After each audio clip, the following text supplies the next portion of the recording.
Olá, turminha do segundo ano, vamos à nossa aula de História e hoje continuando falando sobre a história dos meios de transportes. Os meios de transporte do passado.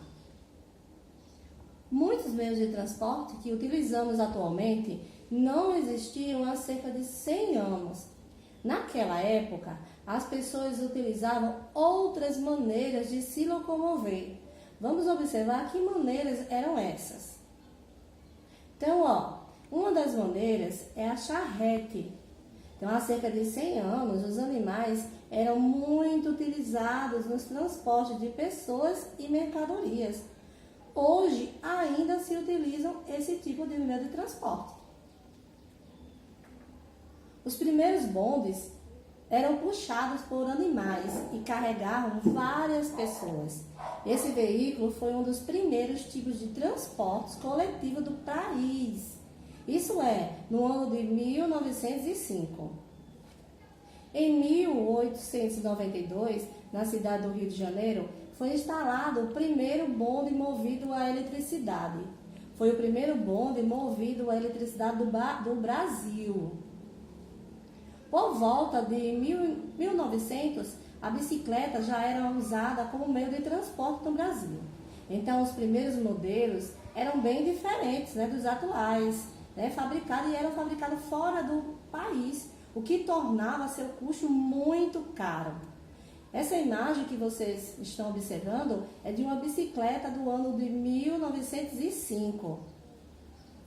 Na década de 1890, chegou ao Brasil um dos primeiros tipos de automóveis. Porém, somente a partir dos anos de 1930 é que esses veículos passaram a circular em maior quantidade nas ruas brasileiras. Observe a foto que mostra um automóvel no ano de 1912. E o ônibus? Assim como os bondes, os ônibus realizavam os transportes coletivos de passageiros. E os primeiros modelos começaram a circular no Brasil na década de 1900 e podiam transportar cerca de 8 pessoas apenas.